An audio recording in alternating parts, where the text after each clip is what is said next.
ಹಣಕಾಸು ವಿಚಾರವಾಗಿ ಇಬ್ಬರ ನಡುವೆ ಬಡಿದಾಟ ನಡೆದಿದೆ. ಮೈಸೂರಿನ ಬೋಗಾದಿ ಬಳಿ ಇಬ್ಬರ ಮಧ್ಯೆ ಮಾರಾಮಾರಿ ನಡೆದಿರುವಂಥದ್ದು. ಮಂಟಿಕ್ಯಾತನಹಳ್ಳಿ ನಿವಾಸಿ ಸಂದೀಪ್ ಹೊನ್ನೇಗೌಡ ಮಧ್ಯೆ ಗಲಾಟೆ ಆಗಿದೆ. ಗಲಾಟೆಯಲ್ಲಿ ಹೊನ್ನೇಗೌಡ ಮೇಲೆ ಸಂದೀಪ್ ಹಲ್ಲೆ ಆರೋಪ. ವ್ಯಾಪಾರಕ್ಕಾಗಿ ಹೊನ್ನೇಗೌಡ ಲಕ್ಷಾಂತರ ರೂಪಾಯಿ ಸಾಲ ಮಾಡಿದ್ದ. ಹಣವನ್ನು ವಾಪಸ್ ಮಾಡದೆ ಸತಾಯಿಸ್ತಾ ಇದ್ದ ಹೊನ್ನೇಗೌಡ. ಈ ವಿಚಾರವಾಗಿ ಇಬ್ಬರ ನಡುವೆ ಮಾರಾಮಾರಿ ನಡೆದಿದೆ. ಮೈಸೂರಿನ ಸರಸ್ವತಿಪುರಂ ಪೊಲೀಸ್ ಠಾಣಾ ವ್ಯಾಪ್ತಿಯಲ್ಲಿ ಘಟನೆ ನಡೆದಿರುವಂಥದ್ದು. ಹಣಕಾಸು ವಿಚಾರವಾಗಿ ಇಬ್ಬರ ನಡುವೆ ಬಡಿದಾಟ ನಡೆದಿರುವಂಥದ್ದು. ಮೈಸೂರಿನ ಬೋಗಾದಿ ಬಳಿ ಇಬ್ಬರ ಮಧ್ಯೆ ಮಾರಾಮಾರಿ ನಡೆದಿದೆ. ಮಂಟಿಕ್ಯಾತನಹಳ್ಳಿ ನಿವಾಸಿ ಸಂದೀಪ್ ಹೊನ್ನೇಗೌಡ ಮಧ್ಯೆ ಗಲಾಟೆ ಆಗಿರುವಂಥದ್ದು. ಗಲಾಟೆಯಲ್ಲಿ ಹೊನ್ನೇಗೌಡ ಮೇಲೆ ಸಂದೀಪ್ ಹಲ್ಲೆ ಮಾಡಿದ್ದಾರೆ ಅಂತೇಳಿ ಆರೋಪ ಮಾಡಲಾಗಿದೆ. ಹೊನ್ನೇಗೌಡ ವ್ಯಾಪಾರಕ್ಕಾಗಿ ಲಕ್ಷಾಂತರ ರೂಪಾಯಿ ಸಾಲ ಮಾಡಿದ್ದ. ಹಣವನ್ನು ವಾಪಸ್ ಮಾಡದೆ ಹೊನ್ನೇಗೌಡ ಸತಾಯಿಸ್ತಾ ಇದ್ದ. ಇವತ್ತು ಕೊಡ್ತೀನಿ, ನಾಳೆ ಕೊಡ್ತೀನಿ ಅಂಥೇಳಿ ಹೊನ್ನೇಗೌಡ ಹಣವನ್ನು ವಾಪಸ್ ಕೊಡದೆ ಸತಾಯಿಸ್ತಾ ಇದ್ದ. ಈ ವಿಚಾರವಾಗಿ ಇಬ್ಬರ ನಡುವೆ ಮಾರಾಮಾರಿ ನಡೆದಿದೆ.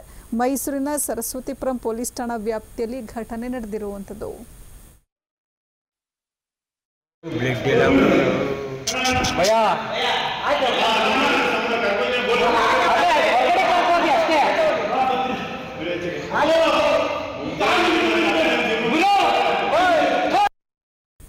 ಹಣಕಾಸು ವಿಚಾರವಾಗಿ ಇಬ್ಬರ ನಡುವೆ ಬಡಿದಾಟ ನಡೆದಿದೆ.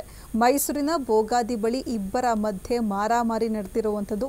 ಮಂಟಿಕ್ಯಾತನಹಳ್ಳಿ ನಿವಾಸಿ ಸಂದೀಪ್ ಮತ್ತು ಹೊನ್ನೇಗೌಡ ಮಧ್ಯೆ ಗಲಾಟೆ ಆಗಿದೆ. ಗಲಾಟೆಯಲ್ಲಿ ಹೊನ್ನೇಗೌಡ ಮೇಲೆ ಸಂದೀಪ್ ಹಲ್ಲೆ ನಡೆಸಿರುವಂಥ ಆರೋಪ ಕೇಳಿಬಂದಿದೆ. ಹೊನ್ನೇಗೌಡ ವ್ಯಾಪಾರ ಮಾಡೋದಕ್ಕಾಗಿ ಲಕ್ಷಾಂತರ ರೂಪಾಯಿ ಸಾಲ ಮಾಡಿಕೊಂಡಿದ್ದ. ಹಣವನ್ನು ವಾಪಸ್ ಕೊಡದೆ ಹೊನ್ನೇಗೌಡ ಸತಾಯಿಸ್ತಾ ಇದ್ದ.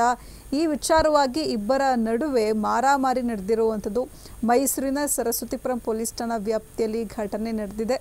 ಮಂಟಿಕ್ಯಾತನಹಳ್ಳಿ ನಿವಾಸಿ ಸಂದೀಪ್ ಹೊನ್ನೇಗೌಡ ಮಧ್ಯೆ ಗಲಾಟೆ ಆಗಿದೆ.